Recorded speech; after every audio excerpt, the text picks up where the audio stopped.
Boo!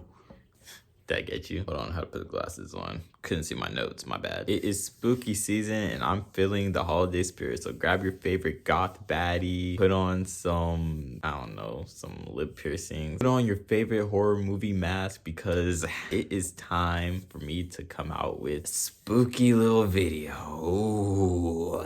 The holiday spirit has been lacking lately. Lack of spooky commercials, limited time treats, barely any of the good horror movies. I haven't seen Good Boy yet, so I don't know. I don't even know any of the local Halloween events anymore, except for maybe like horror nights or Fright Fest at Six Flags. So I took it upon myself to be the great Halloween protector, the Halloween knight, if you will, the spirit of Halloween, and talk about a Halloween special this year that kind of put a little smile on my face.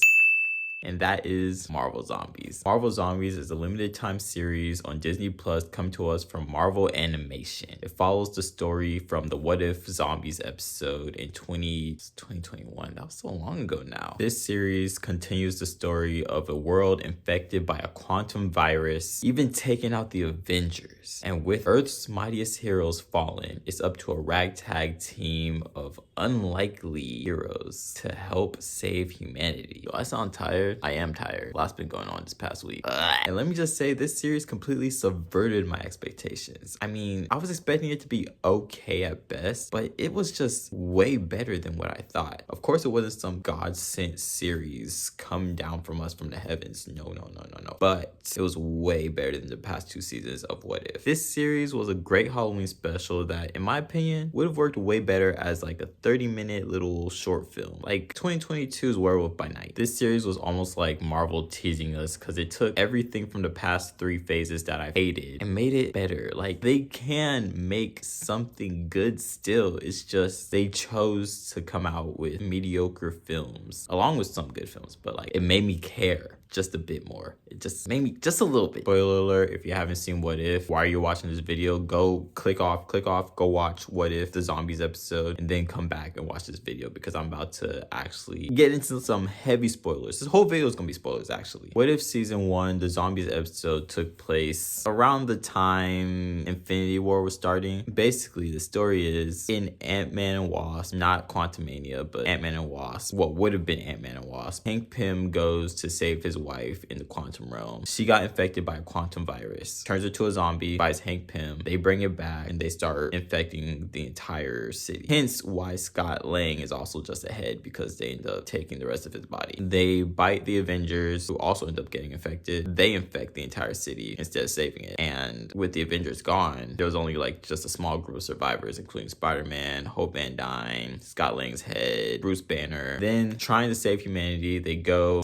I forgot, was it Wakanda? It's been so long, but they go somewhere, see Vision. Vision's been collecting bodies to feed to his wife, Wanda, who has become the Queen of the Dead. She talks to the dead. She has her powers still, so she's using her Mind Stone powers to control zombies. The group of survivors, they kill Vision, escape with the Mind Stone, escape with like some sort of cure to cure the human race. That's it. We end on just the hope that maybe a human race can be saved, and that kind of leads to this series. This series takes place sometime later in what would have been phase 4 of Earth 616. We follow Kamala Khan, Miss Marvel, and what would have been the Young Avengers, or who we know so far, Riri Williams, Ironheart, and Kate Bishop, Hawkeye. They're stranded together, fighting off zombies, just trying to survive, and then they find some sort of transmitter from Pymtech that's been shrunken that could get them communication to the Nova Corps, who could possibly come down to Earth to save them. Spoiler alert, Nova Corps is a piece of shit. They end up quarantining Earth. They're just waiting for everybody to die. This series really had a way of making me care about these characters, because I don't really care for Miss Marvel. I didn't really like the series of what they did in the live action version. I don't really care too much of Riri Williams either, but also because she doesn't have enough for me to care about so far. But in this series, she goes through a lot. So basically, they try to take the transmitter out the way. I forgot where they were going. A lot of that stuff I forgot those little small details. They try to take the transmitter out. They run into zombie Captain Marvel, who ends up killing Kate Bishop and Riri Williams. So this gives a catalyst for Miss Marvel to keep going and fighting. This gave me emotional weight to actually root for her a little bit, like actually like this hero, because she's lost everything at this point. Family, friends, home. At this point, she has something to fight for. Then there's Shang-Chi, another film in the series so far that I don't really have a problem with, but they're not giving it enough shine. But they really do find a way of fixing his story a little bit more, so you can really like notice him. Like he stands out. They're blasting music outside. You hear that? There's also Team Red Room, as I'm gonna call them. They end up sticking with Kamala to try and help her get the transmitter to a shield base to send up to the Nova Corps. This team is Yelena, Red Guardian, and her mom. I forgot her name. She dies anyways, so who cares? They take over the Red Room with a wall of zombies protecting them that they control using Widow brainwashing technology. Red Guardian uses leftover Widows to protect them from whatever comes their way. Honestly, this is way better than whatever the fuck the Black Widow movie got going on. Also, their family dynamic, it was just so much more believable to see. Like, we get basically what we get in Thunderbolts, but sooner than what Thunderbolts would have been. We also see Ghost get killed. Honestly, she deserves it for what she did to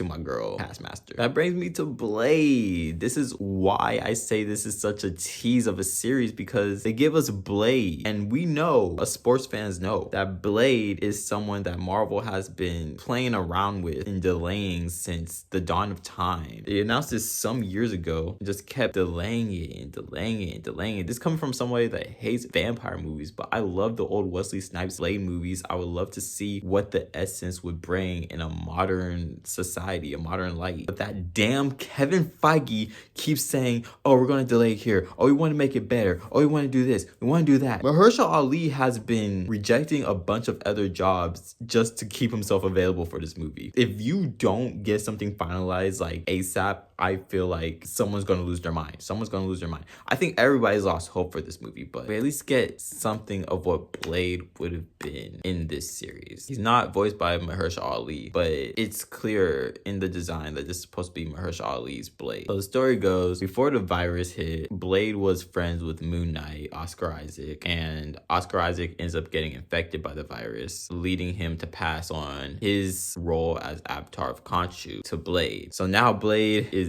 the living vampire, and he's also Moon Knight, making him Blade Knight. So we get Blade fighting off zombies with his sword. We get him using the cosmic weapons from Khonshu. 90% of the time, we don't even hear Khonshu. It's just Blade saying what Khonshu might have said. He serves as Blade's second pair of eyes through this entire series, so Blade is able to fight what he cannot see. Here's a fun fact. Did you know that Khonshu is actually the brother of the Panther goddess Boss, who her avatar is the Black Panther of Wakanda? Speaking of Black Panther, they finally give Chadwick's Black Panther the proper send-off that he deserves. It was so much more action-packed with better choreography. He actually moved like a panther at times. It was incredible. And the score, they played the Wakandan score behind him. Of course, he has no lines. This is more of them paying respects to Chadwick Boseman without diminishing the character. Even voiceless, you can kind of feel Chadwick's spirit in this scene. And that was Marvel Zombies. Pretty good series. It gives us everything lacking from the current phases, from the stakes to character development. Proper Hulk. The chemistry was well written. It felt a little bit rushed at times. Some of the lines did feel a bit kiddish at times, but it didn't take away from my overall enjoyment of the series. And then there's so much more that I want to talk about, but then this video will be too long. So I'm just going to leave it there. And there are some jump scares in there, so if you're skittish, beware. But overall, I'll just give the series 4 stars. It was pretty good. And with that being said, I'm gonna stop yapping about it. Go check out the series for yourself. Then come back, comment, tell me what you think. And if you have seen the series already, comment what you think down below. Follow the socials linked in the description. And